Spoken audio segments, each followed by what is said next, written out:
Ah, the intros and outros are always the hard bits, aren't they? Hi everyone, welcome to my kitchen.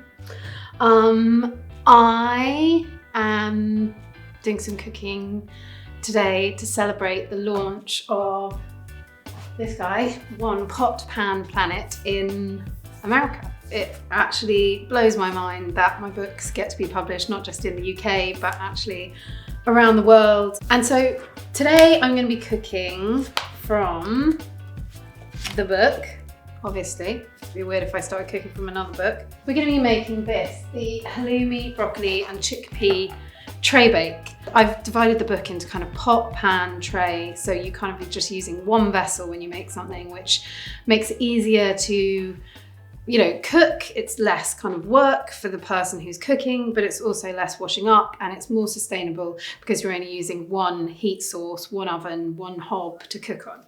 Everyone loves halloumi. There's actually, if you're vegan, some really great kind of vegan halloumis out there. And I've cooked this with, vegan halloumi a bunch of times. So we're going to start with the chickpeas. I've got the oven on, heating up, and this is just 2 tins of drained chickpeas. You could use jarred chickpeas here. In most of my recipes, I recommend jarred chickpeas if you can get hold of them. But in this instance, because we're going to roast the chickpeas, actually canned or tinned chickpeas work really well. So we're just going to season these a little bit with some salt and some pepper, a drizzle of olive oil, and that's going to help these crisp up because these are going in the oven and then their skins pop, they go crispy. Think about tiny weeny little roast potatoes. It's kind of the same thing. They go a bit fluffier inside and a bit crispier outside, and they're a really, really interesting way to get kind of texture into your meals as well.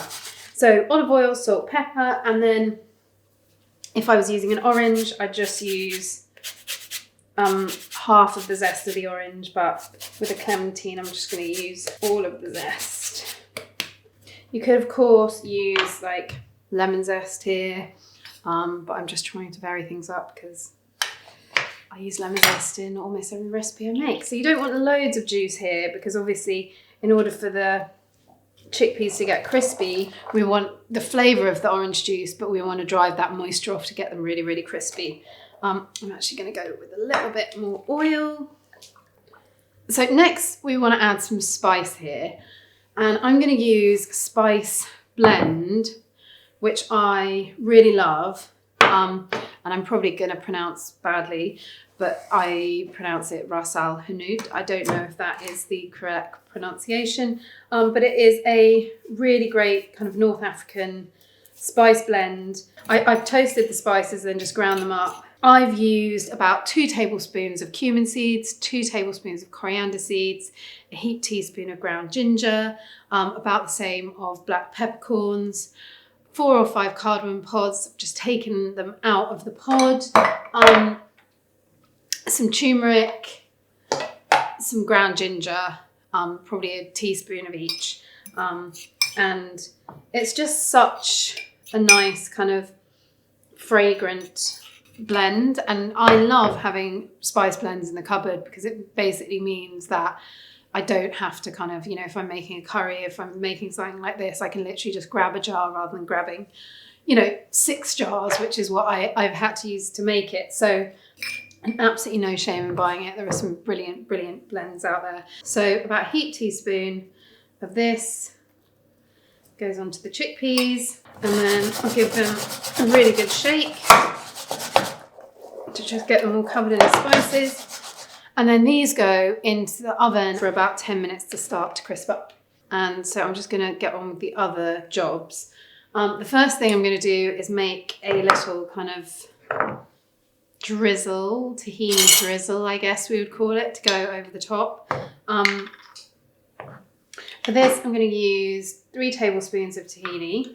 If your tahini is a bit thicker, then, just give it a really, really good kind of mix in the jar. Don't throw it away. You might just need to add like a little bit of extra water at the end to kind of let it down. I'm also going to add some olive oil to this. And this is where you want to use your decent olive oil because this isn't being cooked and you'll taste this oil. And then we're going to use the other, so if you're using a big orange, the other half of the orange. If you're using clementines, your second clementine. Then you do want this to be a drizzle. This tahini is quite thin, so I don't want to add loads and loads of orange juice to this because it will kind of just become too liquidy. So I'm just going to add a little bit. But yeah, that's just drizzling consistency. I'm going to add a little bit of salt, a little bit of pepper. So next is the broccoli. This is purple sprouting broccoli, but you could use tender stem broccoli if it's not in season. With this, just to ensure that it cooks evenly, so if you think the head of the purple sprouting broccoli is quite thin, these florets are quite thin and delicate, and then quite often the stalk is quite thick. If you've got really thin stalks or tender stem, clues in the name, then you might not have to do this. But if you've got thicker stalks of purple sprouting broccoli, then I just kind of cut, you can see, just down the middle of the stalk like that, so that you basically have the heat gets in there, and that's basically 2 thin pieces of stalk rather than one massive one. If you've got any like particularly thick ones like this, you can just cut the whole thing down the middle. You're basically just aiming roughly for them all to be about the same thickness. If you don't have purple sprouting or tender stem, it can absolutely be done with a normal head of broccoli. I would just cut the top into florets, and then I would just, don't throw away the stalk, just cut that, finely in sort of 1/2 centimetre slices. You don't need to peel it unless it's particularly kind of craggy on the outside. What we're aiming for is like, the stalk to cook and then these florets to go nice and crispy. So the halloumi, we are going to, in a minute, switch from the oven, which the chickpeas are crisping up in, to the grill. So that's going to provide some really, really direct heat on our broccoli to crisp up the florets and further crisp up the chickpeas. And it's also going to do something magical to the top of our halloumi, make it go really, really crispy and delicious. As I said, vegan halloumi works really, really well here. This way of cooking halloumi I picked up from my brilliant friend Georgina Hayden, who's an amazing Greek Cypriot cook. So an absolute halloumi expert. And so essentially what I'm doing is I'm scoring along the halloumi. So I'm not going all the way. I'm going just like 2/3, well, not even 2/3, probably 1/3 of the way down. And then I'm going back the other way so that I get a little kind of like diagonal sort of crisscross on the halloumi. What that does is it firstly allows the heat to kind of get in, a bit like we did with our stalks. I made it a little bit thinner. It allows the heat to get in. It also allows flavour to get in. And it also allows you to kind of like break up the halloumi into bits for people to eat once it's cooked. So while the chickpeas are crisping up, I just wanted to show you how to get the seeds out of the pomegranate. One technique is to hold the pomegranate that way and then to use a rolling pin or a wooden spoon like this to kind of encourage the seeds out. I generally don't love that technique because I tend to get kind of pomegranate all over myself. So I prefer to kind of just break up the pomegranate like that into pieces and then just use my fingers to kind of get the seeds out, and that way the seeds stay intact, which I like because you get that kind of, that's like kind of really super refreshing pop of the pomegranate seeds.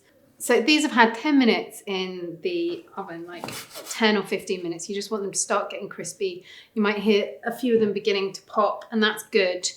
Because that means the outsides have popped and the insides are turning really nice and crispy. I've now turned the oven to grill at about the same temperature.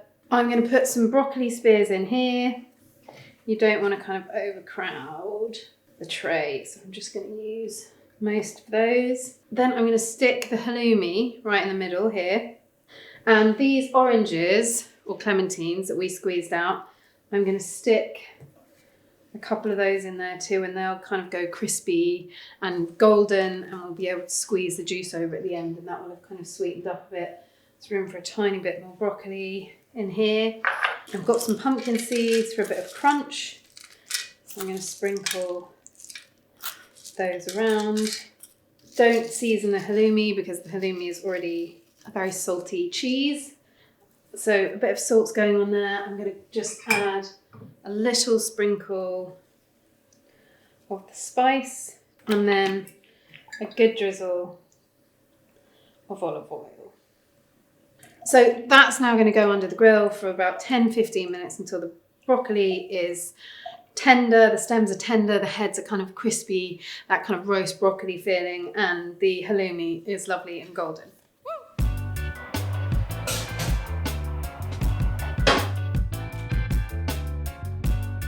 So our chickpeas are looking crispy, our pumpkin seeds are toasted. You can see the broccoli is kind of, the stems are tender and the ends have kind of gone darker and a bit crispy. I'm just going to get this orange and I'm going to squeeze some of the orange juice kind of over the crispy broccoli. You can either sort of serve this on a tray in the middle of the table for everyone to kind of dive in, which I quite like to do. If you're doing that, I would do some pomegranate seeds.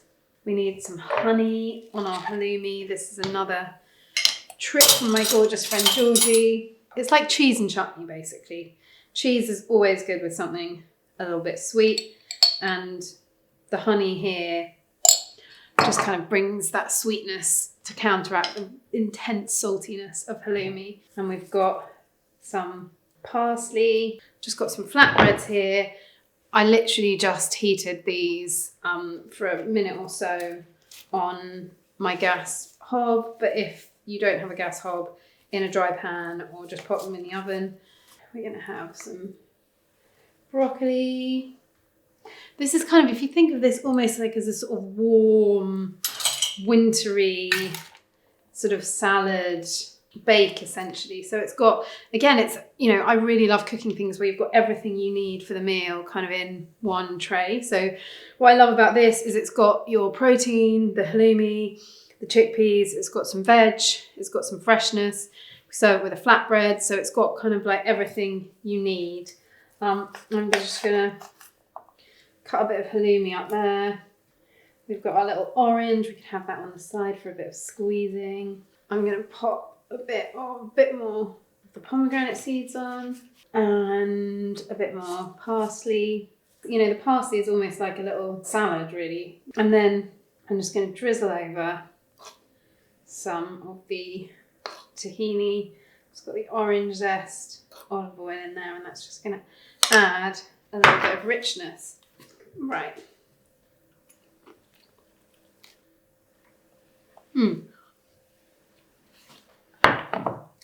Cooking the halloumi like that is really nice, because sometimes I think people just want the halloumi to be like brown all over, and then you lose that kind of nice, kind of almost kind of squeaky, like milkiness of the cheese. The broccoli is crispy, you can probably hear that.